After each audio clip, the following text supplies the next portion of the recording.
ஐயோ இந்த தோப்பை வேற கிளீன் பண்ண சொல்லிட்டாங்க. என்ன பண்றதுன்னே புரியல. உள்ள பாம்பு இருக்கா, பல்லி இருக்கா, பூரா இருக்கா, என்ன இருக்குன்னே புரியல. வேற இது என்னைக்கு கிளீன் பண்றது? என்னைக்கு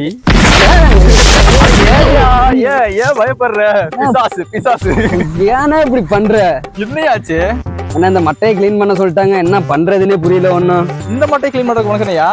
பாம்பு இருந்து பல்லி இருந்து இப்பதான் பாக்குறேன். அந்த சைடு வந்து சாப்பிட்டுன்னு போகுது. என்னது பாம்பா? பாம்பு தான். இரியா, இதுக்கு ஒரு நல்ல சொல்யூஷன் இருக்கு. வா, நான் உனக்கு பயப்படாம வா. அருணே, நல்லா பாத்துக்கடா. இதாண்டா எம்கேவோட ஷட்டர் மிஷினு. என்னங்க இது?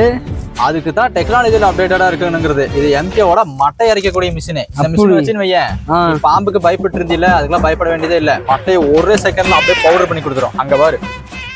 என்ன பகவானே இது? டெக்னாலஜி எவ்வளவு வளர்ந்துருக்குது பாடுறா. என்னென்ன சொல்ற? மட்டை வேஸ்ட்டுங்கிறோம். இந்த மாதிரி அரைச்சு போட்டோன்னு வையன், நம்ம வெளியில இருந்து உரம் வாங்கி போடணும்னு அவசியமே இல்ல. இதையவே நம்ம இயற்கை உரமா யூஸ் பண்ணிக்கலாம். அது மட்டும் இல்ல, வெயில் காலத்துல தண்ணி எவாபரேட் ஆயிருதுல, இதை சுத்தி மூணா போட்டு வச்சோம்னு வையே 50% தண்ணி செலவு மிச்சம் பண்ணிக்கலாம். அப்படியான? அது மட்டும் இல்லாம நம்ம மட்டை கொடுக்க வேண்டிய அவசியமும் இருக்காது. இந்த மாதிரி அரைச்சு போறதுக்காகவே எம்கே புதுசா டெக்னாலஜிஸ் நிறைய இன்ட்ரடியூஸ் பண்ணிட்டு வந்துட்டு இருக்காங்க. வா, இது நமக்கு மட்டும் இல்ல, நிறைய பேருக்கு தெரியாம இருக்கு. வா, எல்லாத்துக்கும் போய் சொல்லலாம். வாங்க, நான் முதல்ல போய் எல்லாத்துக்கும் போய் சொல்லுவோம்.